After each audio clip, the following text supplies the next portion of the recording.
I don't know where to start. Oh, I have notes. I have notes. Pay attention to your notes. Okay. I have notes.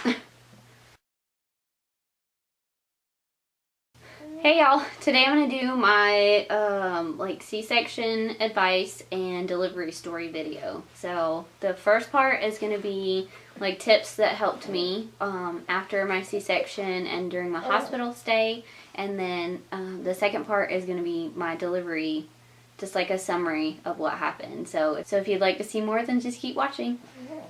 Okay, so part one. Okay, part one would be all of my tips and stuff like that for like during your hospital stay and when you get home for your C-section. So like a basic surgery outline is they kind of prep you, wipe you all off, take you back to the OR. You should already have an IV in. They'll put an IV in before you go back to the OR. So then you go back to the OR and then they kind of prep you some more, and then they sit you up and they start doing everything for the spinal, and a spinal versus an epidural. So an epidural is placed in the epidural space, and a spinal is actually medication that's injected into your spinal column. So an epidural is through a catheter and it actually stays in place, and the spinal is just injected, like it doesn't stay. They inject it, and then it numbs you up from like, I'd say like the ribs down. And after they do that, they lay you flat, and then they clean you off some more, and then they put a catheter in. I watched a video once before I was like doing some research when I knew I was going to have a C-section. This girl was talking about how she didn't know that she was going to have a catheter, which kind of surprised me. Like, you're numb from the waist down, so I guess it just makes sense to me that you would have to have one. You can't get up and go to the bathroom, so how else are you supposed to do it? So after they have you all prepped and laid you down, my doctor actually had the first layer of skin open. So, hey, you talking? You trying to talk to everybody with me? That's fine. That's fine, tell them. Tell them all about it.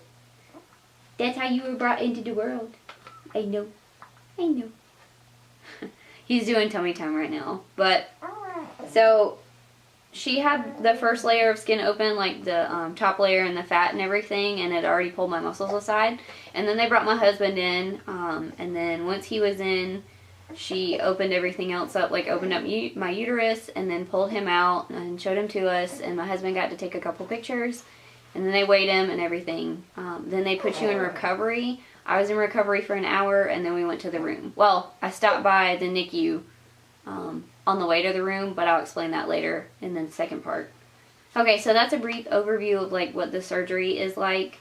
My first and biggest tip, and someone told me this, was make sure, like once you're in your room, make sure that you stay on top of your pain medications. If it's like a patient, some hospitals do patient request, and then some hospitals just do it around the clock for you. So if it's like a patient request, make sure that you ask for it and make sure that you keep up with it, because if you miss a dose, I missed like one of my ibuprofens and I was in a lot of discomfort. So make sure that you keep up with that, because it's really going to help just make you comfortable, and you don't want to be, you know, like completely bedridden your whole hospital stay. So, and they will want you to get up and walk as well. But make sure that you stay on top of that. And make sure you stay on top of it when you get home too, because taking care of a baby at home, you know, you're going to be walking around and doing a lot more than you were doing in the hospital. So making sure that you're taking your ibuprofen, or if you need that extra pain medicine that the doctor might give you, make sure that you take those. Don't be afraid to take them. The next thing... Okay, so kind of backtracking from the pain meds, like during the hospital stay, the nurse showed me this. She filled it up with warm water and then had me kind of like rinse myself off when I was using the restroom. It's really helpful. Like, I know a lot of women use these when they have vaginal births, and I think they're just as great for a woman that has a C-section as well, because bending and moving and kind of like stretching is really uncomfortable. So just having this like extra thing to rinse you off, and this is a Peri bottle, by the way, like you fill it up with water and it just squirts. I took it home from the hospital with me, but I'd say this is something you should definitely have. Hang on to it when you get it in the hospital, bring it home with you, use it at home. It just kind of helps you feel a little extra clean, because wiping and stuff like that can be a little difficult. Like I said, when you're trying to be mindful of your incision and everything's really uncomfortable. So I would hang on to that. And the next thing that's kind of important is pads. So they give you these giant, they're like these giant, like diaper-sized pads. I took my pack from the hospital.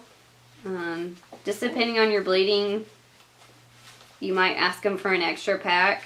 I still have like a bunch, and I'm gonna put them up and save them for my next pregnancy, or my next baby. Those are really fantastic. Like, they catch anything and everything. I know that sounds kind of gross, but they're giant, and so you don't have to worry about like leaking through or anything like that.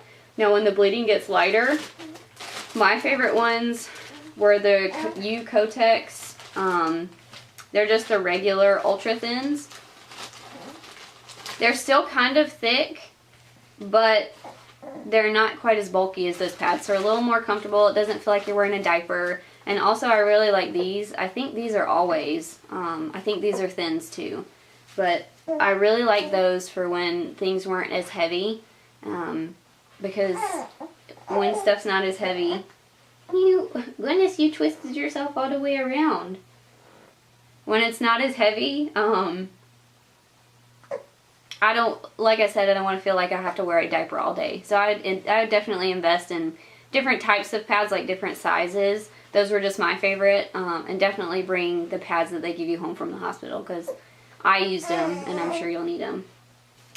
And to hold all those lovely pads in place, I also I brought all, like, whatever the hospital was like, yeah, you can keep that. I brought it home with me. I mean, shoot, we paid, you know, ton of money to stay there. Well, insurance paid, but that's beside the point.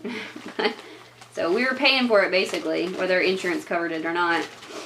So I took these. They're like the super stretchy, they're like boy short type underwear. Like, they're like, I don't even know what kind of fabric this is. But I took these home with me, and yes, I did use them at home. These are fantastic because when I talk about C-section, like when I talk about all the tips in this video, the general theme is going to be, like, keep everything, like your pants and your underwear and everything, keep it, like, around your belly button or above your belly button. I know that wearing granny panties and wearing these is probably not going to be that fun, but you're not going to want anything to touch your incision, so this is what's going to be comfortable. I would definitely take these home with you as well. And then in terms of just like regular underwear, I went out and bought a, let's see, what is this? A 6-pack of Fruit of the Loom. They're the Fruit of the Loom high-waisted underwear. So you can see they sit kind of high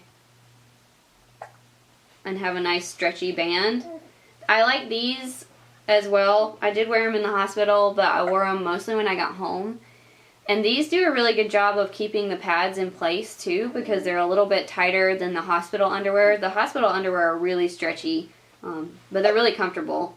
But these are a little bit more secure, so they keep the pads in place a little better, I felt like. And I just bought a 6-pack because I didn't wear them for very long.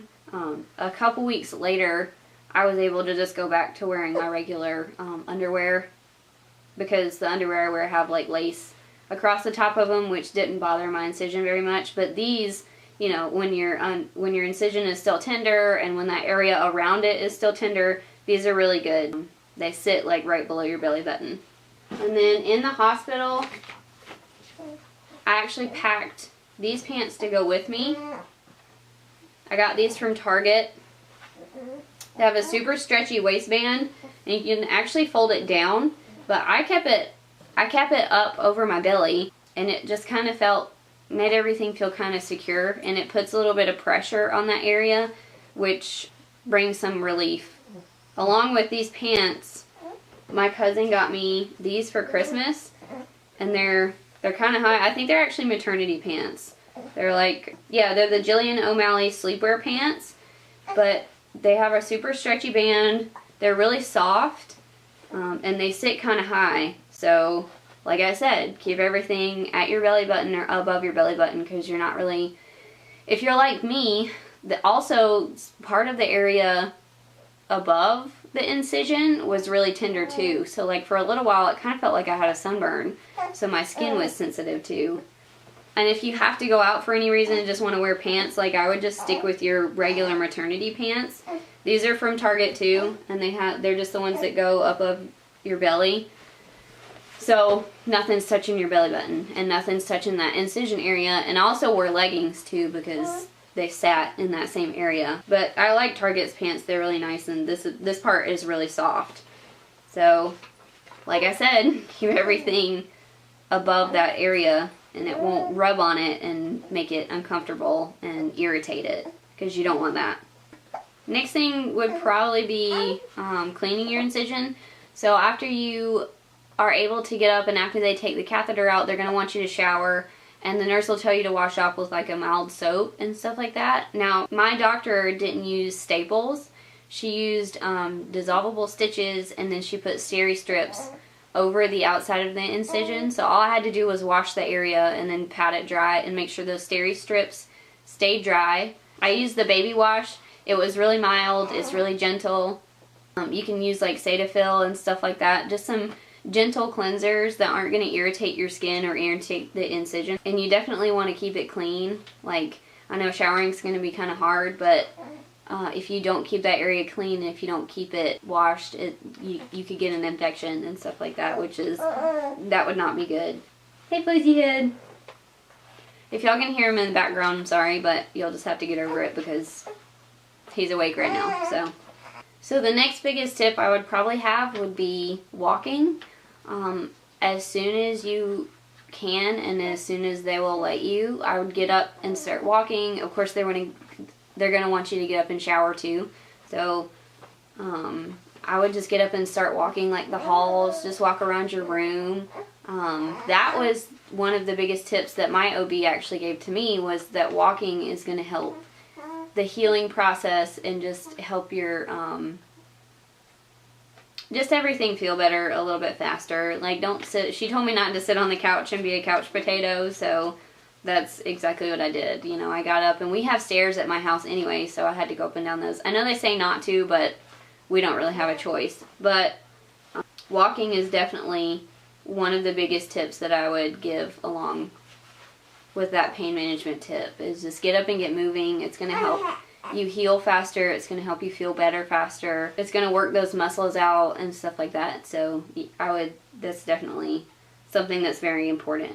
And getting up for the first time, that's really difficult. It's really hard.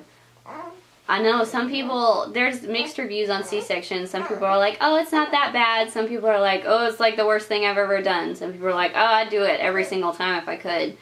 But a lot of people don't mention that, like, getting up and using the bathroom and all that stuff, it's really hard. It hurts. You just had a major abdominal surgery. So when you get up, just make sure that you're careful about it. Just have everybody around you helping you, you know, if you can.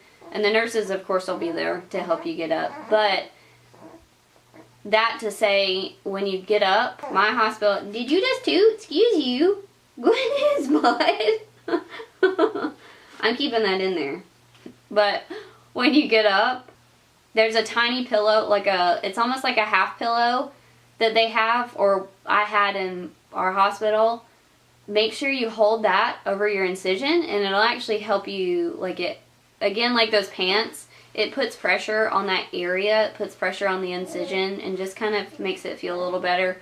And so that's really helpful. And that little pillow, if you feel like you're going to sneeze, if you feel like you're going to cough, if you have a cold, and if you feel like you're going to breathe wrong, if you feel like you have to laugh excessively, laughing hurts, if you laugh excessively at something, use that pillow, use that little pillow and hold it over your incision, because my family and Lonnie's family, when somebody's like uncomfortable or kind of down and stuff like that, both of our families are kind of the families that like tell jokes and make people laugh and stuff like that. So we were sharing just like childhood stories when we were in the room, and it was bad because everybody was laughing, and like all of a sudden I was like, I have to laugh, and then all of a sudden you go, oh no, I shouldn't laugh because that's really gonna hurt. So then the only sound that I could get out of my body was like a and my husband looked at me and was like, what's wrong with you? Are you okay? I was like, it really hurts to laugh. Like, please don't make me laugh. And so no, everybody was in the room and they started laughing at me, laughing like that. And so I couldn't help it. So I had to grab that pillow and was like, ah. It was funny. But holding that pillow over the incision and over my abdominal area kind of helped. But I also had to sneeze at one point, and like the only thought that went through my head was like, please, dear Lord, if you do anything for me right now, please don't let me sneeze. And I think he heard me because like have you ever started to sneeze and then it just doesn't come out for whatever reason? That's exactly what happened. So my body was like, huh, no, okay. So I was really glad that I didn't sneeze because that was like first day up walking. I was like, no, I'm going to rip everything and my insides are going to be on my outside. But I would definitely make use of that little pillow if they give you one, or, you know, just a regular pillow is fine too. Those are very important. So after you come off the anesthesia and after like you're in your room and they're like looking for signs for you to move your legs and stuff like that, and then they have those compression things on your legs keeping the blood flow up. Once you start to pass gas, you can have solid foods. So my advice would be the hospital will give you whatever is on the menu. Don't eat anything like heavy in fiber. Don't eat anything, you know, like super green. I know you're going to want, well, I wanted like all those fresh vegetables and stuff like that. I like them and they make me feel better. Don't do it, because if you have to pass gas, it's going to hurt. It's going to be so uncomfortable. It's going to be pretty rough. So I would stay away from lots of foods that have like cause gas, or if you know something, like if you're lactose intolerant and you know it's going to upset your stomach, I would just stay away from it.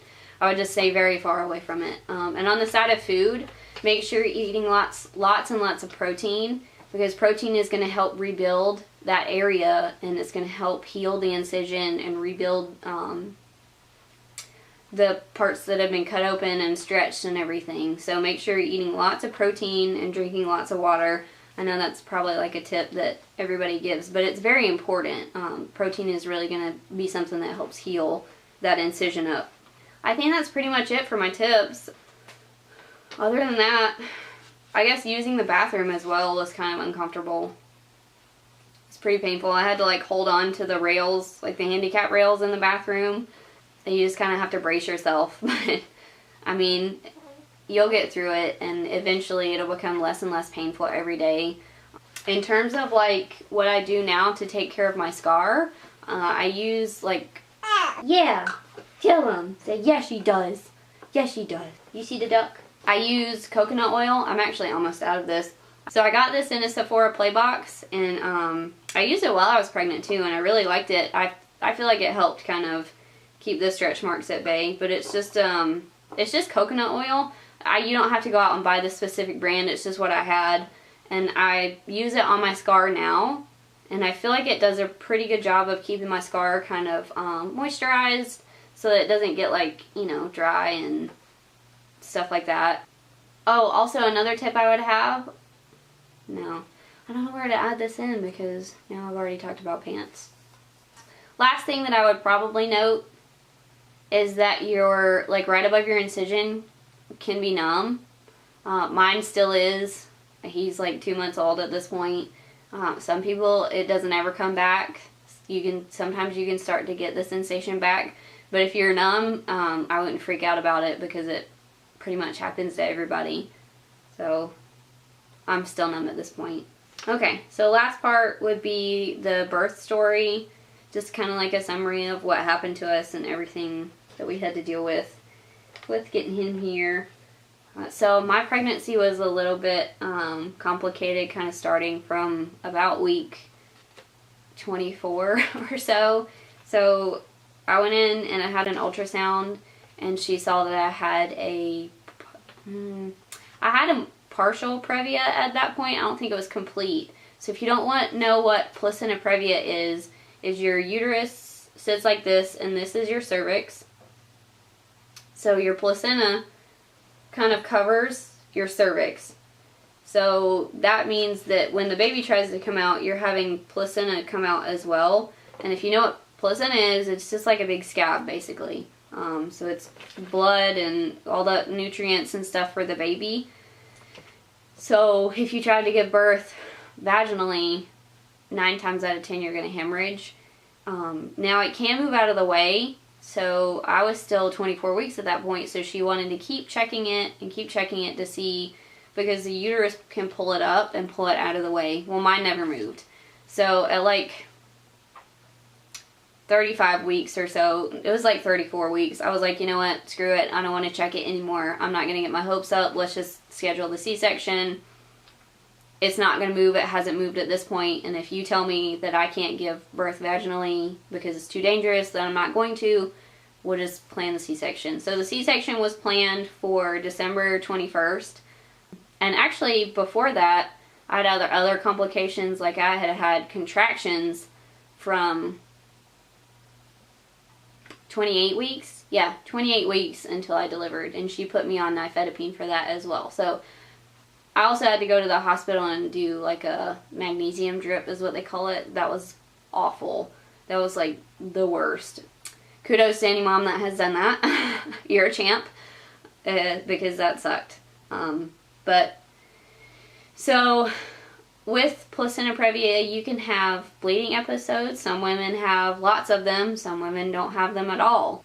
After the contractions, she put me on modified bed rest, and so I wasn't supposed to be up and doing like a whole lot. And I could still go to work, but I had to sit down at work. But I had a total of 4 bleeds during my pregnancy. The first one was kind of bad. It was a little bit scary. We went to the hospital. She told me to take like that day and the next day and just kind of rest. The next 2 were a little bit lighter, so she wasn't terribly worried about it since it wasn't a whole lot. And actually, that third one, there wasn't any clots at all. So she was like, oh, you're fine. It's okay. We're like 2 weeks out from your C-section at this point anyways. So don't worry about it. Just do kind of light active, modified bed rest is what she called it, basically. Like, you can still keep doing what you're doing. No worries. So that Monday I did the pre-op appointment, and I did like the lab work at the hospital and everything, got all that out of the way for Thursday when we were supposed to deliver him. So that Monday afternoon, I just came home and chilled and like did some schoolwork and stuff like that. And then we went to Target, and Lonnie got the dresser for his nursery. And then we put that together and went to bed. Well, I woke up at like 4:30, and you can kind of feel it. It feels like a gushing sensation. So I didn't know what it was. I was like, well, either my water is breaking or I'm bleeding again. And I was bleeding again. So I went to the bathroom, and this time, like that last time, it was awful. I thought that something was wrong. Like on the way to the hospital, I was so worried that something was wrong with him, and that he's asleep now. So, but yeah, I was worried that something was really wrong. But we got to the hospital, and they put all the monitors on me and started tracking him, and of course his heartbeat was fine, and he was moving around there just fine. So it was mostly just me that was something was wrong with. Not wrong with, but the body wasn't cooperating at that point. So it was like 5 or 6 o'clock, and the nurse was like, you know what, your doctor has to be here. Today is one of her surgery days anyways, I think. I think she had like a little bit of patients, and her office is actually across the street from the hospital. So I think she had like a couple patients, and then she was coming in for other things to the hospital that day anyways. So they called her and asked her what she wanted to do. The nurse came back and was like, you're gonna have a birthday today. Like, she wants to deliver the baby today. And I was like, part of me was like, maybe she'll keep me in the hospital till Thursday. And the, like, 80% of me was like, yeah, she's going to deliver him today because this is pretty bad. So the nurse came back in and I was like, yeah, I figured that was what was going to happen. So we called everybody, called our family, and was like, hey, you might want to get up here now because in a couple hours we're going to have a baby. It was kind of terrifying actually, because on Thursday, both my husband's family and my family planned on coming up Wednesday night to be there Thursday morning, just to kind of like hang out with me and hang out with him and kind of like calm me down and stuff before we went in for the C-section. So that was kind of terrifying not having them, but I did have Lonnie with me. So then while my doctor was on the way to the hospital, they prepped me and they wipe you down with like these wipes. It's like chlorhexidine. It's like a super cleanser or whatever. So they wiped my whole body down. Then they put the betadine up in my nose so you don't spread MRSA. Keeps the OR sterile and stuff like that. And then we waited. I think we waited for like an hour and a half or an hour for a spot to open up in the OR. And then the anesthesiologist came back and explained everything to me. And then, they were, pretty consistently checking on me and explaining things to me. So at one point they just kind of left us alone and Lonnie took a nap, and then they came to get me and wheeled me back.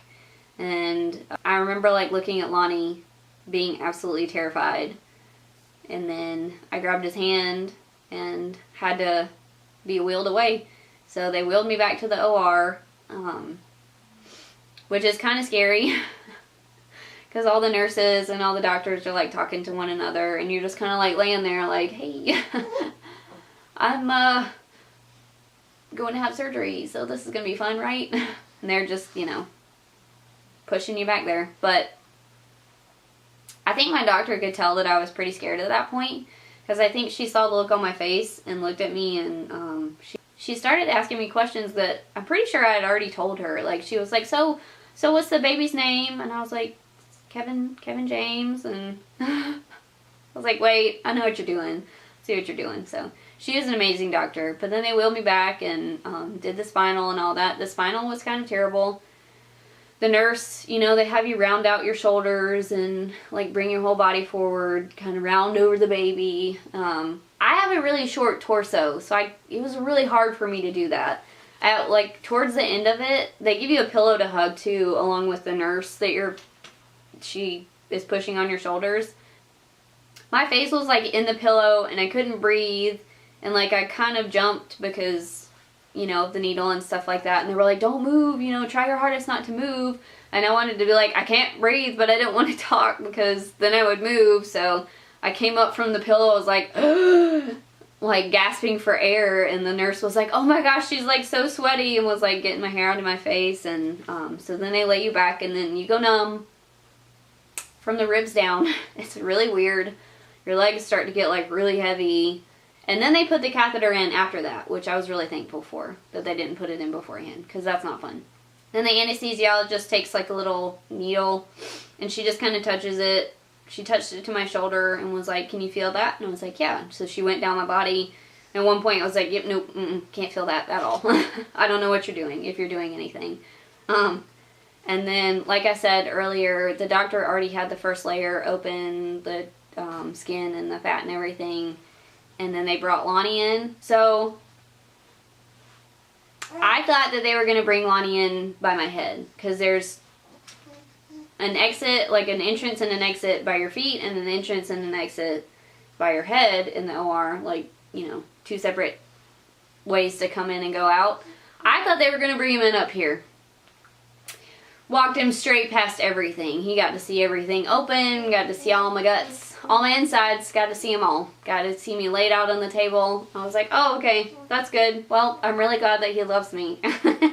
Because that's kind of crazy. And I'm sure some men, like, they need to be careful, I guess, when they do that. Because I'm sure some men don't have that great of constitutions and probably would walk past that and be like, ooh, and miss the whole birth because they passed out because they saw all that was going on. But He actually said it wasn't as bad as everybody says it is. It's not completely gory or anything. It's just, you know, crazy. You got your stomach wide open. But it was pretty cool. She let us take pictures, or she let him take pictures. So she said, I'm bringing the baby's head out, and kind of held it for him to take a picture, and then brought him out and held him up and let him take another picture. And then they cleaned him off, and him and Lonnie went over to like the warmer and the neonatal doctor, I guess is that what you call them? They did, you know, weighed him, did all his measurements, did his Apgar test. He was 5 pounds 13 ounces. He was actually 3 weeks early, and he was 19 inches long. So they did that, and then while they were still working on me, she wheels him up to my side and was like, hey Mom, he's having a little bit of trouble breathing, so we're gonna take him to the special care nursery, which is the NICU basically, and we're, you know, gonna put him on a breathing machine and stuff like that and get him good to go. And they're all like, I don't know how to explain it. They're all like, not really nonchalant, but they're kind of like, this is what's gonna happen, it's gonna be okay, you know, like making sure that you're not freaking out. Even though you are. So I had to watch him and Lonnie walk out, and, you know, they went to the NICU. So he had a little bit of trouble breathing when he was born. His glucose was kind of low, so he had to stay in the NICU the whole time we were there. But like after the first day, he was off the breathing machine. By like the second or third day, he didn't have to be on the IV to make sure that his glucose was good anymore. He was a little bit jaundiced when we brought him home, so he did have to be on a phototherapy bed too. But after they wheeled him out, she stitched me up. Now they do offer you like something to kind of relax you after the baby's out and after everybody's left, if you want to take like a little nap on your way to recovery and kind of, you know, take a little nap in recovery. I didn't want it. It was just a personal choice I made. I kind of wanted to be awake because I was interested in the surgery that was happening on my body. I'm just weird like that. I had her explain everything to me anyways. So like, she was sewing me up and, you know, cleaning everything off. And then once they got all that done, she put all the steri strips on. Oh, also, some hospitals have mirrors on the ceiling. And some hospitals, like the OR lights are placed just so that if you look up into the OR lights, you can see the surgery. So if you don't want to see it, I wouldn't look in the lights at all. But she asked me, my doctor asked me at one point, she was like, are you looking in the lights? I was like, yeah, I am. Because it's interesting to me. But I'm weird like that, like I said.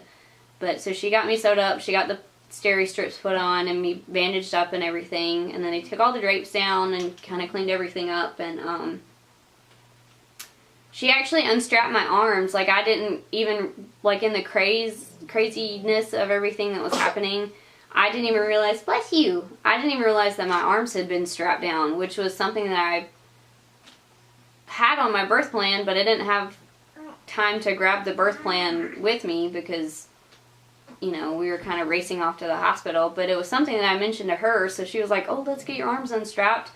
And, I just thought it was kind of cool of her that she actually remembered, you know, that I didn't want my arms strapped down. But, you know, during the middle of surgery, I wasn't something I was focused on anyways. But they swap you back over to the bed, and then actually, yeah, I was wheeled into recovery first. So I spent like an hour in recovery. And the nurse just kind of checked on me and asked me how my pain was, made sure that I was comfortable and everything. Asked me to wiggle my toes every so often to see, you know, how the anesthesia was wearing off and stuff like that. And so then after recovery, they let me go by the NICU to see him, and I got to touch him and everything. Like, the nurse that was in there, she was so sweet. She was like, I can't really get the cords. This is as far as, you know, I can bring him to you, but you can reach your hand out and touch him. She was like, we'll take really good care of him. I promise he's going to be okay. And I couldn't have asked for a better NICU staff, better OR staff, a better doctor. My doctor was amazing. I don't want anybody else to deliver my children. Like, if we move, I might drive to see her. Yeah, that's better. The whole part of that video is probably like really bright. You probably can't even see my face, but whatever. Anyways, yes, I love my doctor. She was amazing. And then we stayed in the hospital for like 4 days, and then we brought him home. And now he's 2 months old, and he's in the 50th percentile for weight, and he's in the 90th percentile for height. I don't know where he got that from, because I'm short. If you know me, you know I'm short. I'm like 5 even on a good day when I stand up real straight, but I don't know where he got that from. Probably his dad, or my granddad maybe, I don't know. You awake again? But so, that's about it. If you have any other questions, please feel free to leave them in the comments below, or I'll have all my other social media linked. You can ask me any questions that you want on there. You can private message me if you don't want to, you know, ask them directly. If you have any questions, please ask me, because that's how I got some of the information that I got, was asking a bunch of other people, you know, and watching other videos too. So please, you know, don't hesitate if you have any questions for me. Feel free to ask them. If you want me to go over, you know, what happened in the NICU and like things that we did to just kind of make it a little bit easier, I can do like a NICU story as well, and like stuff like that. And also I am breastfeeding, so I can do like a breastfeeding video since he was a little bit premature. It's a little bit more difficult for premature babies, but we got to figure it out. See, we got it all figured out. You want to come say hey? Say hey. This is the man of the hour. Say I'm a grandma magnet. Yes, I am.